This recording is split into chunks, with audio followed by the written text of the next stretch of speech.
Hi everyone, it's Natalie here, and this is going to be my November wrap up. First, I want to say thank you and welcome to all of the new subscribers. I'm so happy you're here. Um, Please comment, let me know what kinds of content you're interested in. If it's something that I do, I'm always happy to take suggestions. If it's something I don't do, it's something I'm willing to consider. And if it's something I've considered and I'm not interested in doing, I'll be honest about that too. So I'm just really happy you're here. And yeah, welcome. And for everybody else, hey! Well, for everybody, hey! Wow. So I thought I would start by just giving. I made notes about what I wanted to put in the video, and I realized I thought I'll just start with a general overview of the chaos. So October was busy. November, that's my dog throwing his ball on the floor, spiking it because he wants me to play, but he might settle and just. I think he's going to settle and just chew the ball. Okay. Anyway. October became a very busy month. It wasn't quite chaotic. November shifted from busy into chaotic. Yeah, it's just been nuts. I've cut back 100% on one of my streams of income, which was the substitute teaching, because there's just no space for it if I want to stay sane. If I have a day during the week when I'm not with my client and I'm not sitting furiously trying to catch up with my online teaching, then it's probably a day that I should not be trying to teach, or being in a classroom. And as far as that goes, everything with those two streams of income have been so overwhelming that I haven't been doing as much tarot reading because I'm continuing to keep up with my Etsy shop, tarot readings and tarot readings for people in general. But November, I didn't have any live events lined up, which is probably good because of the level of chaos. I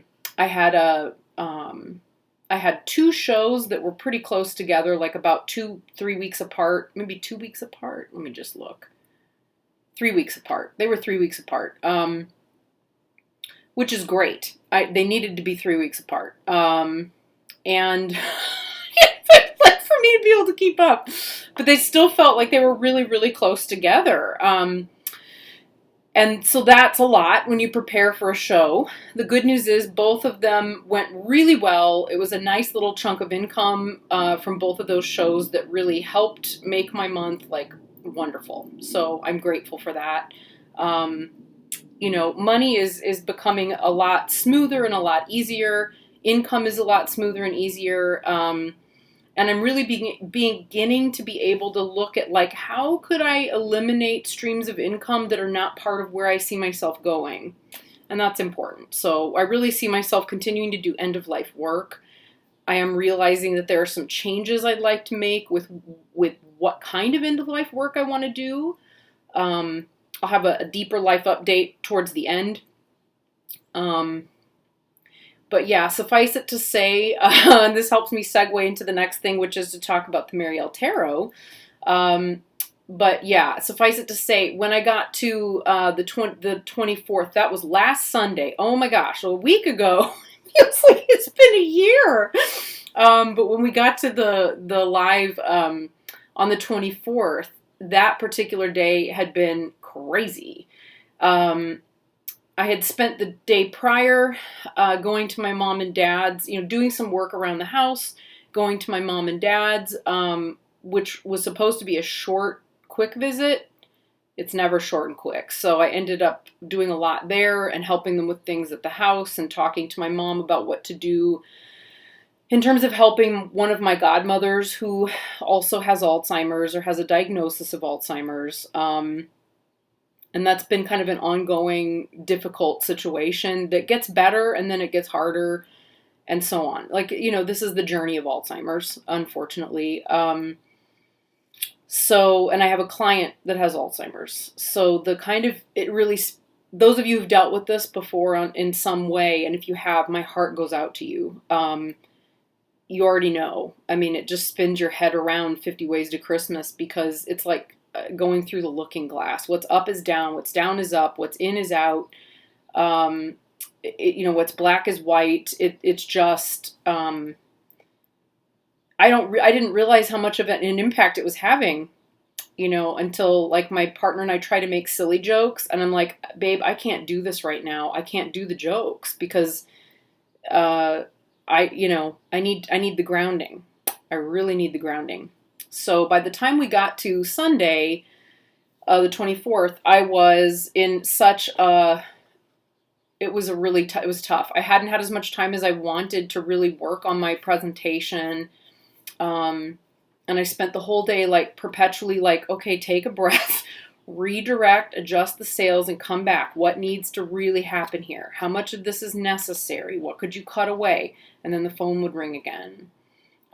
Because the client that I'm working with as a doula had a really, really bad weekend last weekend. And so his family and the friends that help, are involved in his caregiving,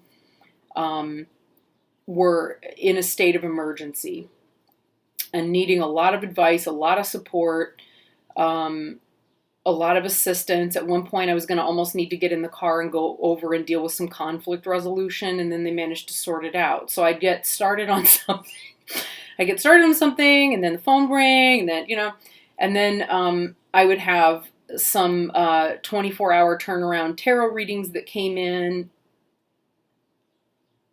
Oh God, I just saw that I'm supposed to be covering for a friend. A message just popped up. I'm supposed to be covering for a friend at the pottery studio today. Completely slipped my mind. Okay, so that'll be happening. Yeah, that's how it's been. You can't always control the chaos. You just can't. Yeah, sometimes that's how it is. So, and I'll pack things that I need to take with me, and I'm not going to work on pottery. I know I cannot afford to. I'm going to have to sit and continue to work on paperwork for my online class.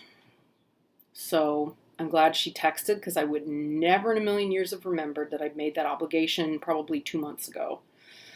But that's what it's been like. So, yeah. So then in the middle of trying to work on my presentation, because I thought, I'll have most of the day or at least some of the day on Sunday to do that, not realizing too, like how badly I wanted to be able to watch everyone else's stuff. It was very hard. So I had, I think, three 24-hour turnaround tarot readings that came through that became urgent, because as I sat and contemplated it, I realized, like, yeah, I'm never going to be able to turn these around in the time necessary, given that it's go time on Monday, so I had to fit those in. It was a lot. We're lucky I got there. But I did. And honestly, it was the most fun I've had all month. Thank you to those of you who were there and who've watched the video. There will be a lot more to come. I'm hoping to get on top of that as soon as possible, because I really, really want to. I'm so excited. The minute somebody asks, will you do this, or will you, would you be willing to teach this class, or would you be willing to do this video, or, something just taps, something kind of goes off. And all of the information that I need is suddenly there, and it's available. And I'm pretty sure on some level, as I was working with the Marielle presentation, it was channeled. I don't feel like that was completely me, actually. In many respects, a lot of it feels like it came through, and it makes it weird to claim as your work when it's that strong. It's a powerful deck. It has so much imagery in it that is so deep and so impactful and I don't know. It's a really remarkable, unique deck. Um, so I did manage finally to get the, I know it was not soon enough. Please accept my apologies, guys. As you can hear, things are nuts. I'm only one person, so I'm trying really hard to manage everything the best I can. I just didn't expect this to be as popular as it was, and I've gotten away for almost a year. It'll be a year in early January, with having a channel that's small and intimate, and it's gotten to be sort of medium-sized and less intimate in the last few months, or in the last month, over the last month. The subscriber count is a lot higher than it was, which I'm grateful for. But it does mean I need to reconsider how I manage that. In part, I'm here because I really want to be here. I love this. And I also want to make sure, I feel this is strongly a part of my life purpose, right? Is to work with, to do spiritual work, to do work with the tarot. Yeah, it feels right. It definitely feels right. So I'm looking at that. I'm looking at how I do that. So have patience with me about getting stuff to you. If I say I do it, I promise I will do it. It will happen. So the Tetragrammaton spread and Merkaba spreads are up. There's going to be a summary as soon as I can get that finished, edited, and so on the way I want it. And I'm very, very particular about how I annotate things and pull them together and so forth. I'm very nearly done.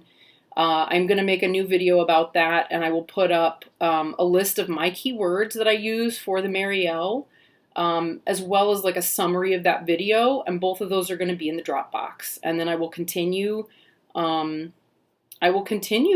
the study of it and with the work that I started. I'm excited. So actually I was saying, I think it was probably to Nina from Shuffle Tarot the other night, that it's as much as I'm like overwhelmed with work right now, what really gives me the energy to cope with that work is being able to be here doing these videos for you guys and with you guys. It's super exciting and deeply fulfilling. It's energizing. It gives me the energy I need to move on and do other stuff. So there's more to come with the Marielle by a long shot. A lot more. And I will offer as much of that as I can for free and with videos and so forth until it becomes clear that there's a demand or a need for more of it or for something that's more formal.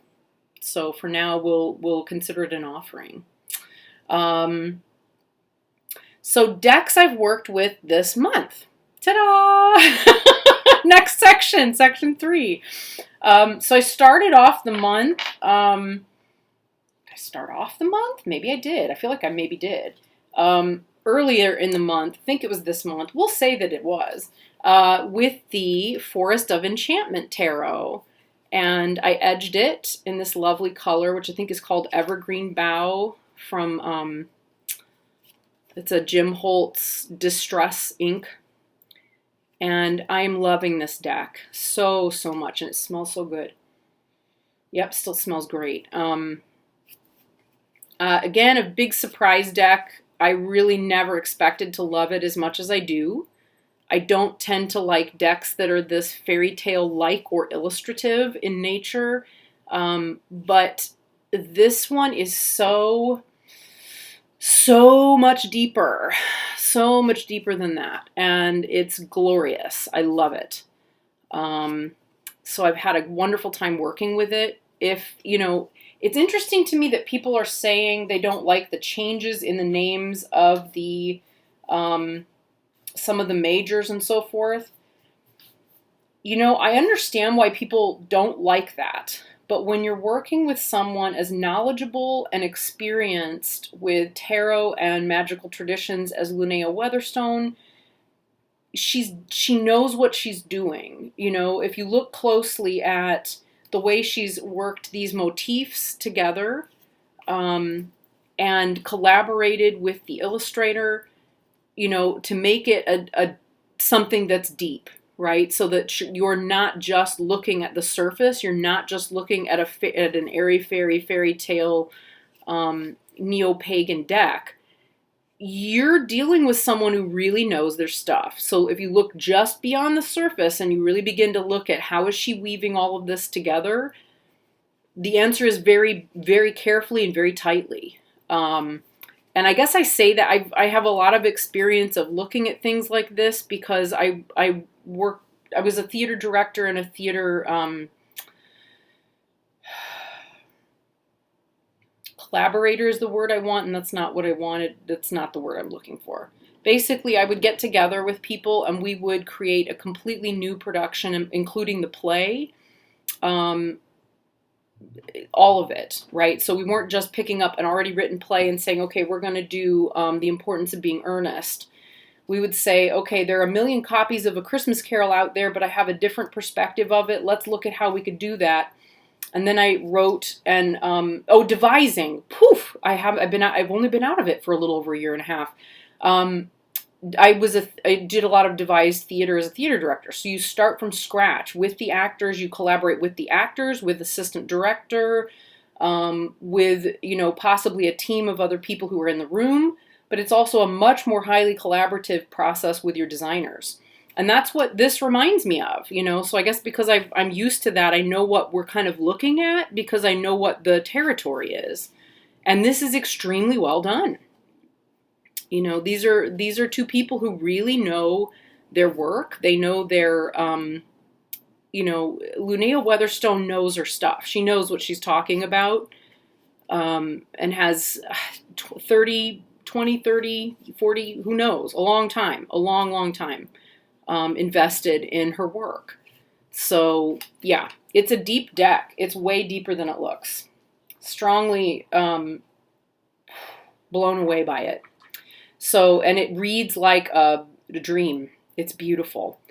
Another one that I just had, well, let's go to this one next. So another deck that I have loved working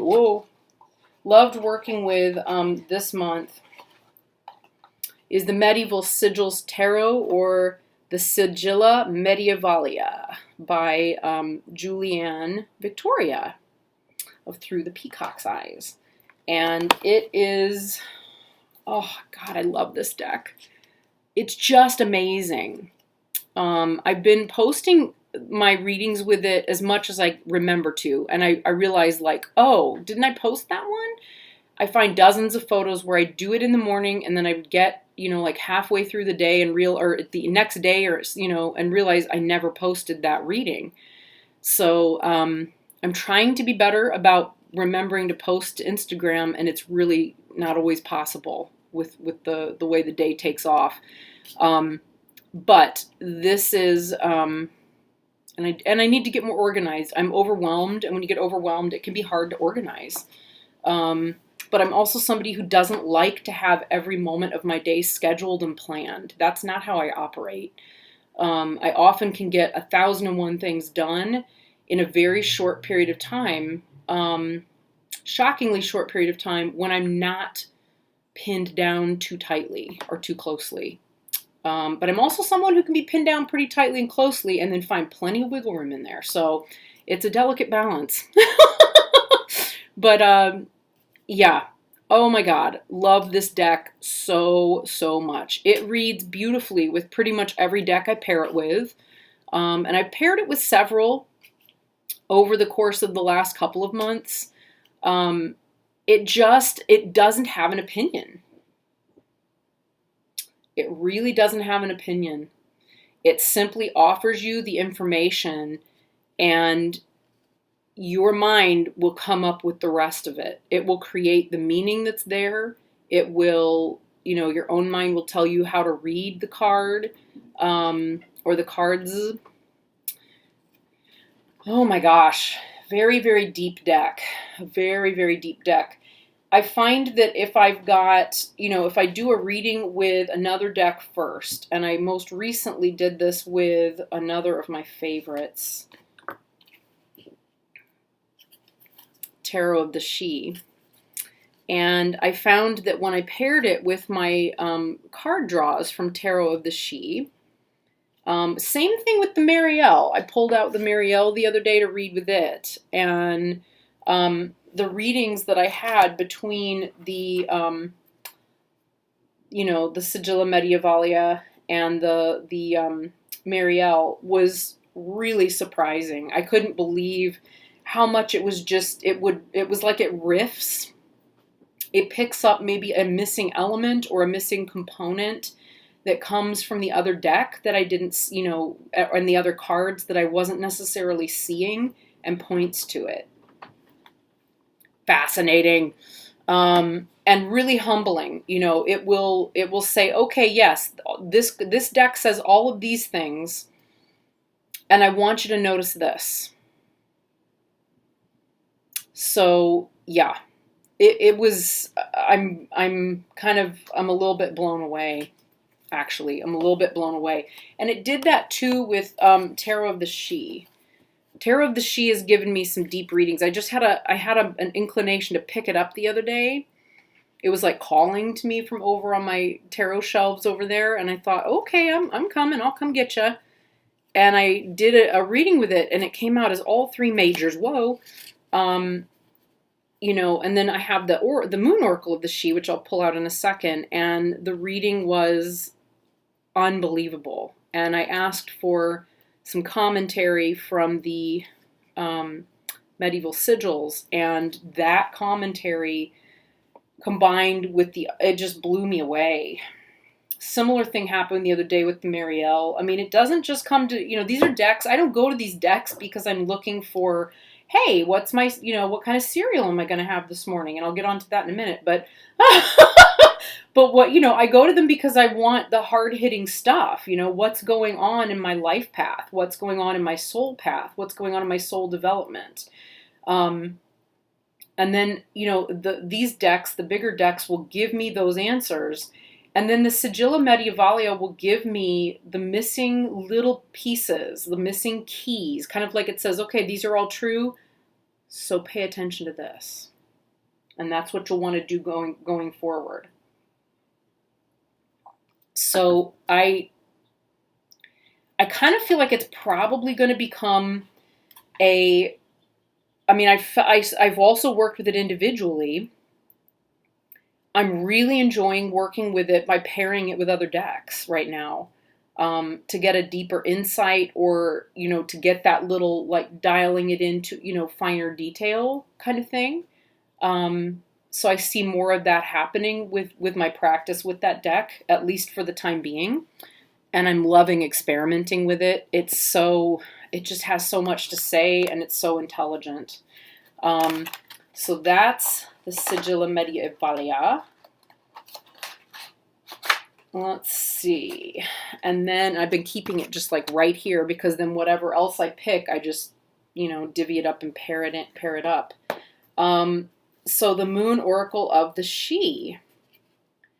Very deep deck, folks. Very, very deep. And it will not just give you the answer. It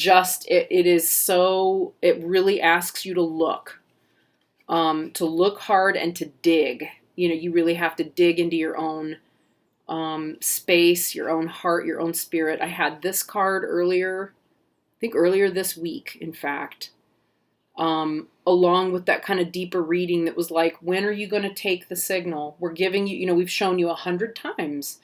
Here is the way, here's your path. When are you going to just take that path?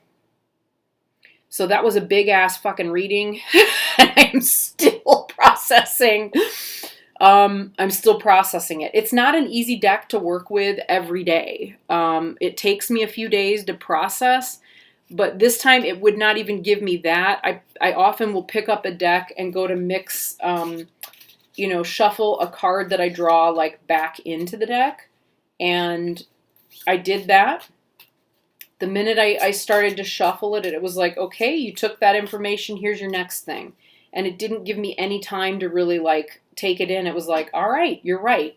Okay, I'll take it. So oh my gosh, it's this one. I shuffled right to it.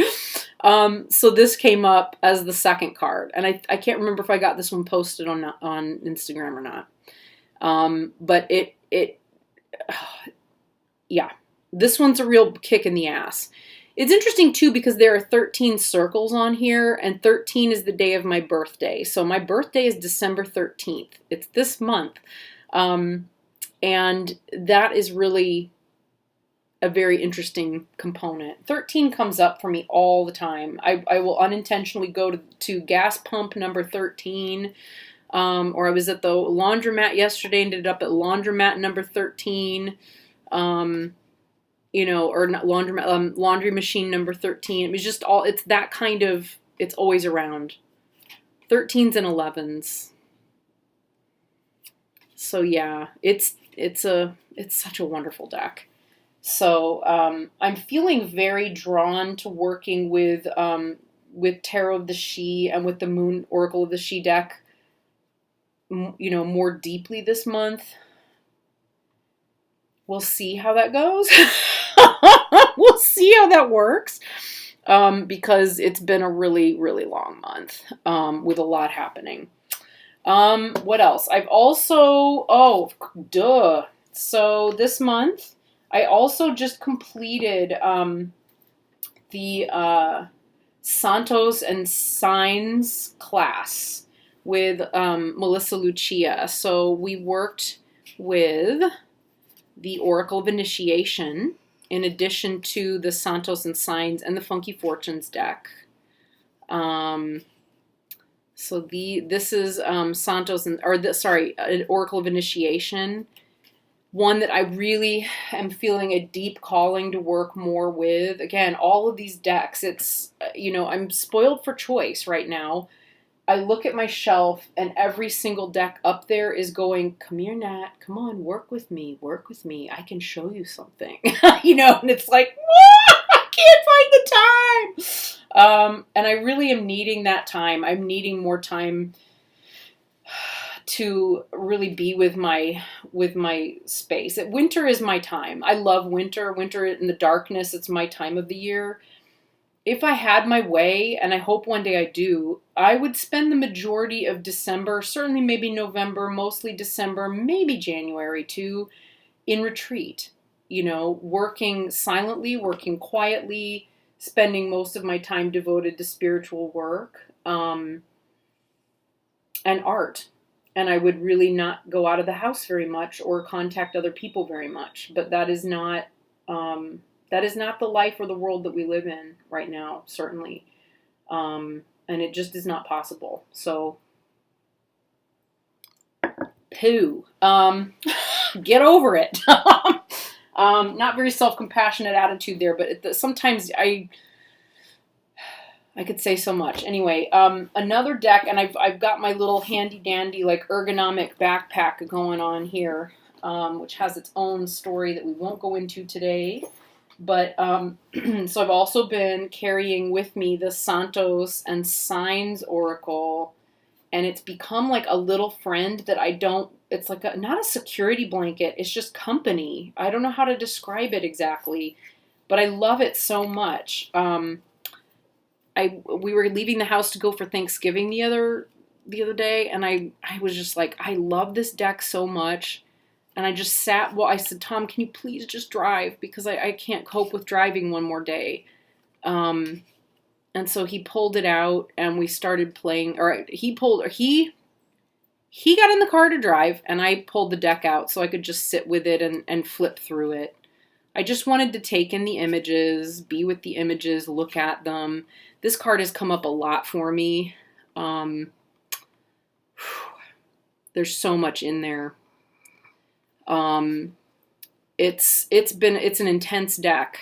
It's really intense. And I started to see things just on that car ride, just by sitting and being still for a few minutes, that I don't get to see because so much of the time, during the day, I'm driving the car, either literally or just here.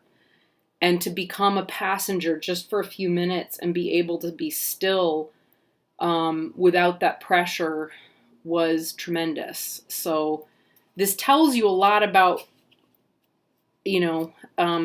how much time I've had for meditation. Yes, I could make time for meditation. I'm not someone who's into guilting. And I'm not someone who's into shoulding. So I won't hear it. I won't hear it from other people either. Oh, what you should really try. No. We find the time when we can, and sometimes there are moments in life where the lesson you're being taught is how to function and keep going when the things that you would normally rely upon for stability and calm and safety are taken from you very intentionally, so that you have to see where you are without them. And I know that the last year has really been one of those times, and I'm okay with it. It's not that I don't ever intend to spend the time meditating or pull things back to a place where I can. It just means that it's okay. It's okay to accept the conditions and the way things are and figure out, okay, how do I thrive anyway? Even though I can't control this, even though I could exert greater control, how can I continue to find a way to surrender and allow and give the universe space to bring me what I need? And it's amazing to see what happens when you do that. So do I grieve not having more time to meditate? I absolutely do. Could I, if I really was interested in heavily structuring every component and trying to control every aspect of my life? Of course. And I'm not that kind of person. That is not my personality, and that is not ultimately how I learn best sometimes. So I have allowed space for that to happen. And it's a big, long deck, but it also includes, those are all the santos. There's loads of signs. One of my favorite signs in the deck is this one. And I love the way this spirit just arises out of a sign, out of a road sign. Incredible. So yeah, a beautiful deck that I've been really honored to work with. There's all the teensy cards that are in here too. The backs of these cards make me so happy. They're words. And I've got all of the gray ones mixed in with the sort of, earthy colored ones. So yeah, I've been carrying that one with me. I also started carrying my mini mother piece with me in my purse because it's tiny, and this purse, like as big as this bag looks, right, it actually does not fit that much in it comfortably, and that's actually a good thing for me because I would love to cram half the universe in my handbag, and it's not very practical. It's also not wise, so I've got it wrapped in this little piece of silk that I did some dyeing and printing on a couple years ago, but yeah. Oh, upside down. I love this deck so much, and I really want to begin working more deeply with it in the new year.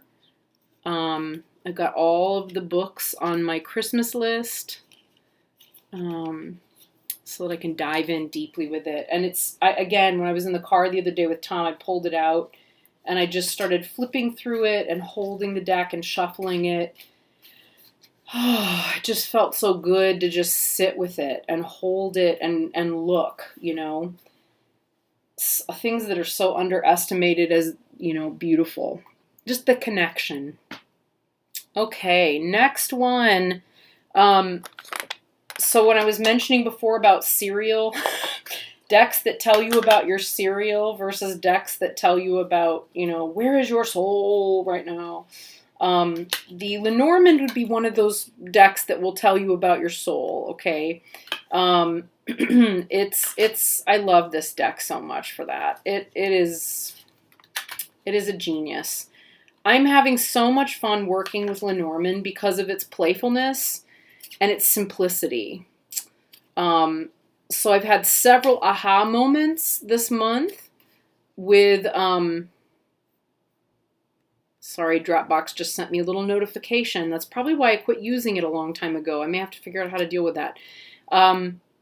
Yeah, this deck, working with the Lenormand has been fascinating because you can memorize all of the card meanings, but then when you sit and you try to, you do your draw, and it started reading, instead of in threes, it wanted to give me pairs. And the day, excuse me, the day it started giving me pairs, it popped up with the clouds and the whip, which I just had. Here it is. Okay.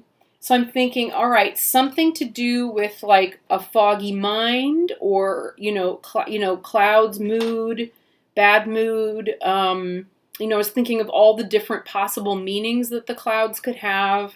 And then the whip, right? And depending on which system of Lenormand you're working with or looking at, the whip can either mean something that's a repetitive motion that that happens over and over and over again, or it can, sometimes it's sexual and so on. I tend to read it as the former rather than the latter. So I was thinking like, okay, I don't understand.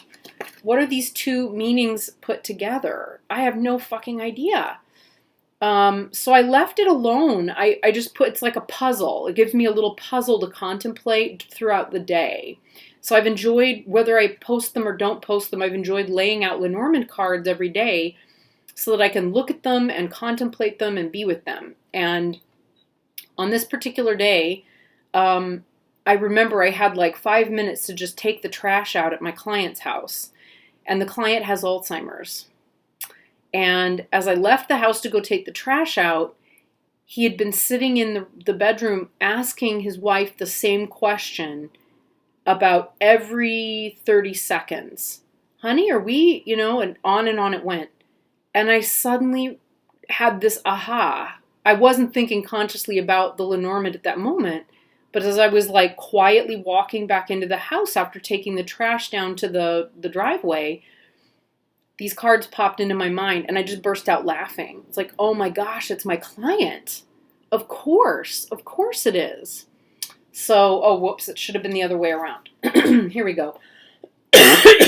Reading left to right, those clouds and then the whip. Crazy. It was just cool. So every day I've been having fun letting it tell me something really specific and really mundane about my day and enjoying the process of getting to know and understand what that is. So it is deepening my work with the Lenormand, and I'm enjoying it, and I will continue working with that. I'm loving that deck, so that's awesome.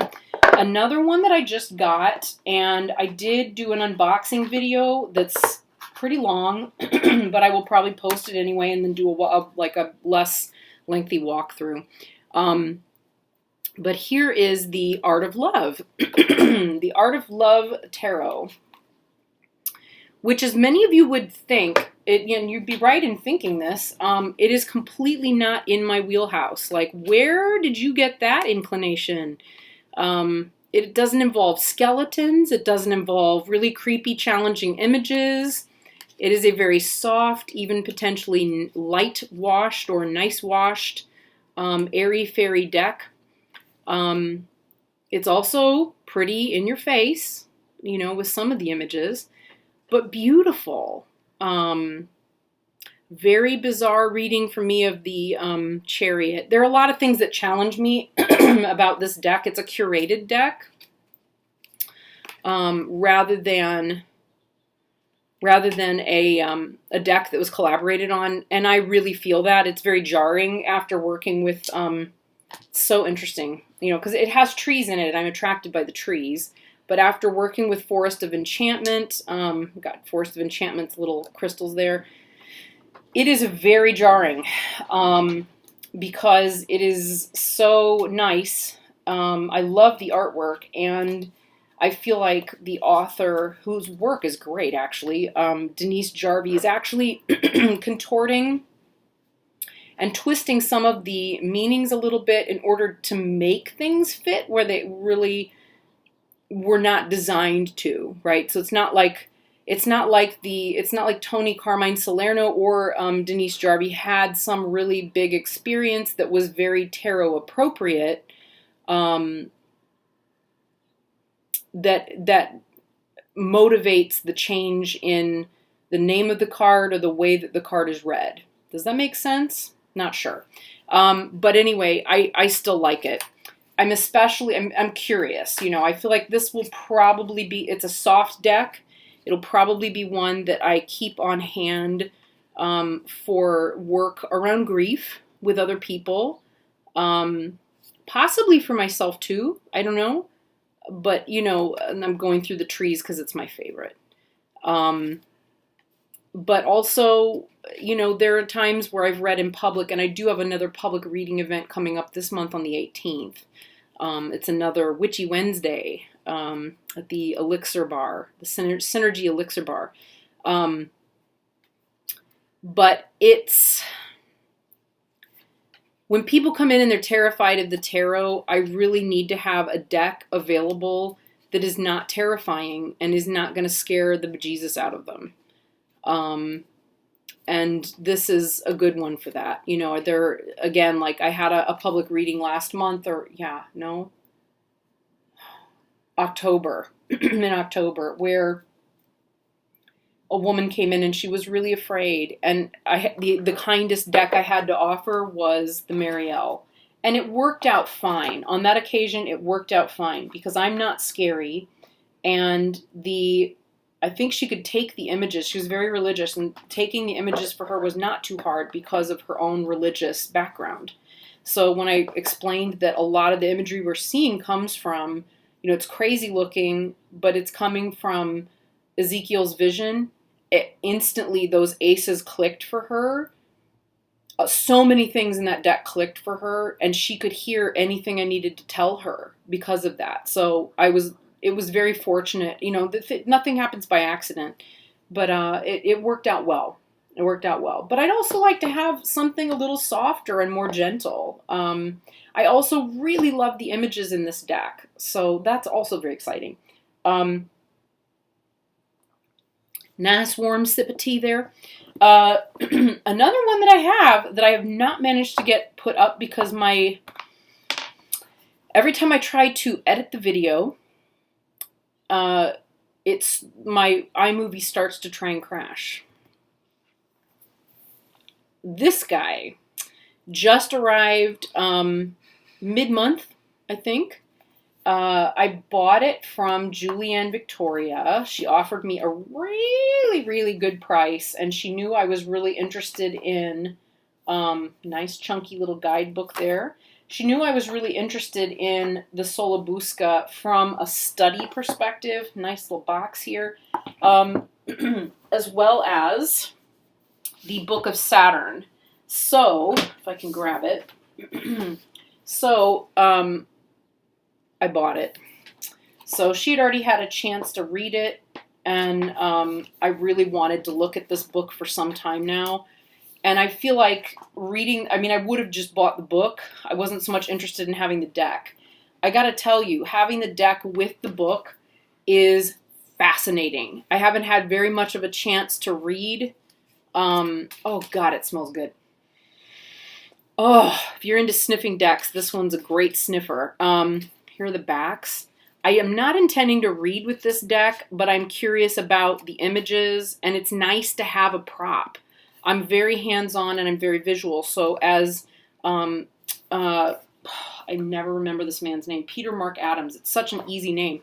So as Peter Mark Adams is talking about the deck in his book, I'm very, very fascinated. Oh, Lord, I just realized what that looks like. Moving on, you know, as I was saying, reading these images, more closely and having the book, it's mind-blowing, and fascinating. It is not like any other tarot deck around, and yet some of the images are so familiar to us because of Pamela Coleman Smith.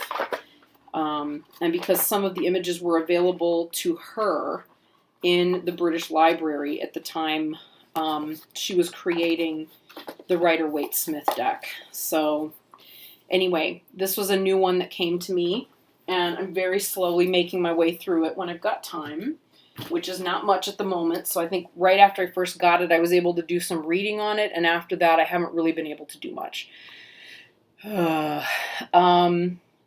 What else? New decks.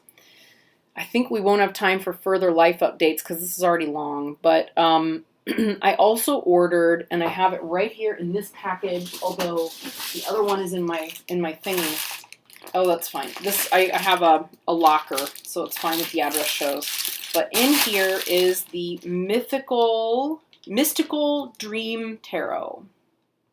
And I'm really excited about this one. It's been on my list. I marked it as like, ooh, I really want that one. Right away when it became available as a pre-order. And I really kind of wanted to wait and see until somebody had opened it. And I've watched a couple of walkthroughs. I think I watched Simon's and I watched Cassia's. And oh my gosh, I knew right away I need that one in my life. Again, completely different deck. I've had this for about a week. I still haven't opened it because I need to have space and time to really take it in. I don't know how people work with like 20 decks a month, because even just the small number comparatively that I've worked with this month, and only maybe 2 of them were really new, 3 maybe. It was still overwhelming. It's still an awful lot of information to deal with and regulate. So yeah. I don't know how people pick up and work with so many decks over such a short period of time. It may also be because I like to know my decks really deeply. So that is going to be coming up with like a walkthrough. And the next one that I have that is in cold storage at the moment, again, because I was like, I need to make the right space to open it and be with it, is the Story Medicine Tarot. So it is still in its box, in its shipping container in my cabinet, where I keep all of my tarot stuff, and, you know, it's all there because I want to make sure that I have the space and time to offer it. So, yeah. So anyway, that is my November wrap-up / what's coming up in December. So coming up in December, more work with the Marielle, Solabuska walkthrough, and first impressions video, which I think is interesting. I do, actually. I mean, you know, I guess it's my own work, so of course I think it's interesting. And there will be some work, you know, further videos and work with some spreads that I've been interested in working with, some VRs that I still don't have posted but have made, and, you know, Story Medicine and Mystical Dream Tarot. So there's quite a bit coming up. I won't be teaching past this week. So after the 8th of December, I will be done teaching. And even though I will be working extensively with my client, I will have a lot more time on my hands. And I'm so excited about that. Okay. So more to come. And thank you guys for being here. If you've watched this far, you've done really well. All right, everybody. Talk to you soon. Bye.